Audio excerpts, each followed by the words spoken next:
बुराई पर अच्छाई की जीत मोटिवेशनल स्टोरी। दशहरे के इस पर्व को विजयादशमी भी कहा जाता है। इसे जश्न का त्योहार कहते हैं। आज के वक्त में यह बुराई पर अच्छाई की जीत का ही प्रतीक है। बुराई किसी भी रूप में हो सकती है, जैसे क्रोध, असत्य, बैर, ईर्ष्या, दुख, आलस्य आदि। किसी भी आंतरिक बुराई को खत्म करना भी एक आत्म विजय है और हमें प्रति वर्ष अपने में से इस तरह की बुराई को खत्म कर विजयदशमी के दिन इसका जश्न मनाना चाहिए, जिससे एक दिन हम अपनी सभी इंद्रियों पर राज कर सके। यह बुरे आचरण पर अच्छे आचरण की जीत की खुशी में मनाया जाने वाला त्योहार है। सामान्य दशहरा एक जीत के जश्न के रूप में मनाया जाने वाला त्योहार है। जश्न की मान्यता सबकी अलग अलग होती है। जैसे किसानों के लिए यह नई फसलों के घर आने का जश्न है। पुराने वक्त में इस दिन औजारों एवं हथियारों की पूजा की जाती थी, क्योंकि वे इसे युद्ध में मिली जीत के जश्न के तौर पर देखते थे। लेकिन इन सब के पीछे एक ही कारण होता है, बुराई पर अच्छाई की जीत। किसानों के लिए यह मेहनत की जीत के रूप में आई फसलों का जश्न एवं सैनिकों के लिए युद्ध में दुश्मन पर जीत का जश्न है। दशहरा अश्विन माह की शुक्ल पक्ष की दशमी को मनाया जाता है। यह नवरात्र खत्म होते ही अगले दिन आने वाला त्योहार है। 2023 में 24 अक्टूबर मंगलवार के दिन मनाया जाएगा। इसे विजय पर्व या विजयदशमी के रूप में भी मनाया जाता है। भारत में कुछ जगहों पर इस दिन रावण को जलाया नहीं जाता, बल्कि उसकी पूजा भी की जाती है। यह जगह है कर्नाटक के कोलार, मध्य प्रदेश के मंदसौर, राजस्थान के जोधपुर, आंध्र प्रदेश के काकीनाडा और हिमाचल के बैजनाथ इत्यादि जगहों पर रावण की पूजा की जाती है। दशहरा के दिन के पीछे कई कहानियां हैं, जिनमें सबसे प्रचलित कथा है भगवान राम का युद्ध जीतना, अर्थात रावण की बुराई का विनाश कर उसके घमंड को तोड़ना।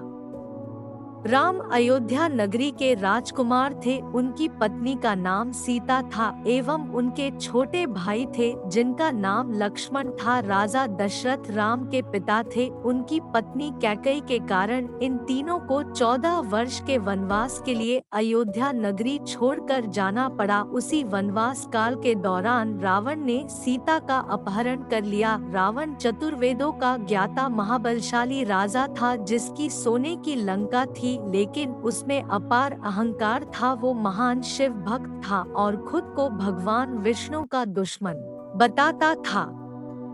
वास्तव में रावण के पिता विशर्वा एक ब्राह्मण थे एवं माता राक्षस कुल की थी, इसलिए रावण में एक ब्राह्मण के समान ज्ञान था एवं एक राक्षस के समान शक्ति, और इन्हीं दो बातों का रावण में अहंकार था, जिसे खत्म करने के लिए भगवान विष्णु ने रामावतार लिया था। राम ने अपनी सीता को वापस लाने के लिए रावण से युद्ध किया, जिसमें वानर सेना एवं हनुमान जी ने राम का साथ दिया। इस युद्ध में रावण के छोटे भाई विभीषण ने भी भगवान राम का साथ दिया। अंत में भगवान राम ने रावण को मारकर उसके घमंड का नाश किया। आज के समय में दशहरा इन पौराणिक कथाओं को माध्यम मानकर मनाया जाता है। माता के 9 दिन की समाप्ति के बाद 10वें दिन जश्न के तौर पर मनाया जाता है, जिसमें कई जगहों पर राम लीला का आयोजन होता है, जिसमें कलाकार रामायण के पात्र बनते हैं और राम रावण के इस युद्ध को नाटिका के रूप में प्रस्तुत करते हैं। कई जगहों पर इस दिन मेला लगता है, जिसमें कई दुकानें एवं खाने पीने के आयोजन होते हैं। उन्हीं आयोजनों में नाट्य नाटिका का प्रस्तुतिकरण किया जाता है।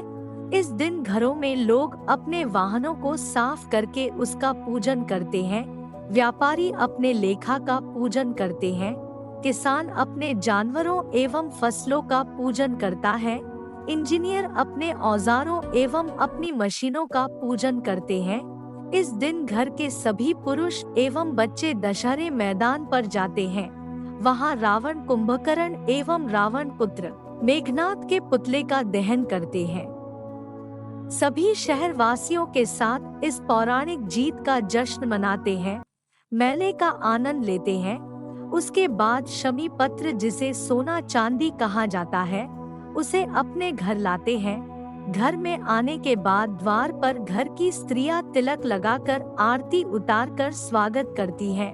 माना जाता है कि मनुष्य अपनी बुराई का दहन करके घर लौटा है, इसलिए उसका स्वागत किया जाता है। इसके बाद वो व्यक्ति शमी पत्र देकर अपने से बड़ों के चरण स्पर्श कर आशीर्वाद लेता है।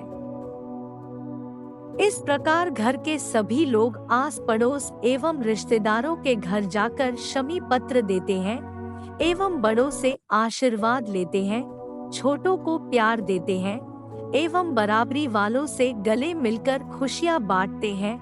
अगर एक पंक्ति में कहे तो यह पर्व आपसी रिश्तों को मजबूत करने एवं भाईचारा बढ़ाने के लिए होता है, जिसमें मनुष्य अपने मन में भरे घृणा एवं बैर के मेल को साफ कर एक दूसरे से एक त्योहार के माध्यम से मिलता है। इस प्रकार यह पर्व भारत के बड़े बड़े पर्व में गिना जाता है एवं पूरे हर्षोल्लास के साथ मनाया जाता है। हमारे देश में धार्मिक मान्यताओं के पीछे बस एक ही भावना होती है, वो है प्रेम एवं सदाचार की भावना। यह पर्व हमें एकता की शक्ति याद दिलाते हैं, जिन्हें हम समय की कमी के कारण भूलते ही जा रहे हैं। ऐसे में यह त्योहार ही हमें अपनी नींव से बांधकर कर रखते हैं। आज के समय में त्योहार अपनी वास्तविकता से अलग जाकर आधुनिक रूप ले रहे हैं, जिसने इसके महत्व को कहीं न कहीं कम कर दिया है।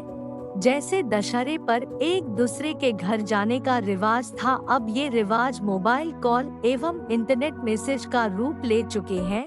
खाली हाथ नहीं जाते थे, इसलिए शमी पत्र ले जाते थे, लेकिन अब इसके बदले मिठाई एवं तोहफे ले जाने लगे हैं, जिसके कारण यह फिजूल खर्च के साथ प्रतिस्पर्धा का त्योहार बन गया है।